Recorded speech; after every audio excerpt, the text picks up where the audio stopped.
Well, my two main concerns about trade policy and the way that it's been conducted really since NAFTA came into effect at the start of 1994 are one, that the growth of the U.S. trade deficit in real terms during this current very feeble economic recovery has sliced about 20% off of cumulative U.S. growth during that expansion. That's about $420 billion worth of lost growth adjusted for inflation, and that's a lot of jobs also.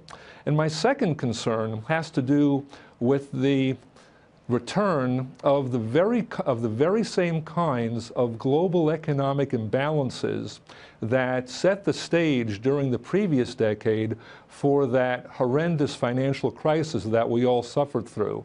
And I was very deeply concerned that had Hillary Clinton won, she would have, despite various campaign gestures and statements to the contrary, placed U.S. trade policy right on the same course, or I should say right back on the same course of seeking the kinds of trade agreements that inevitably fuel those enormous imbalances.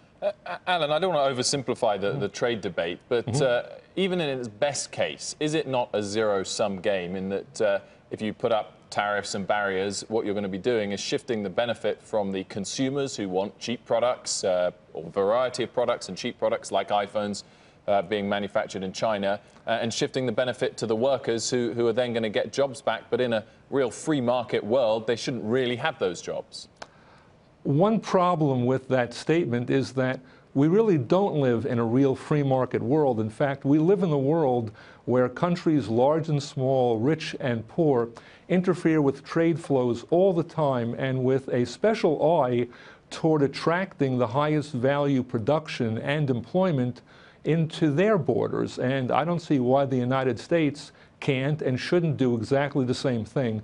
The second problem that I have with that statement reflects the fact that however beneficial low consumer prices are, gainful employment with what we might call family level wages are even more important, because if you're not earning enough income to finance your consumption responsibly, you're led into greater reliance on debt. And we should have learned during the previous decade, during the run-up to that financial crisis, that excessive reliance on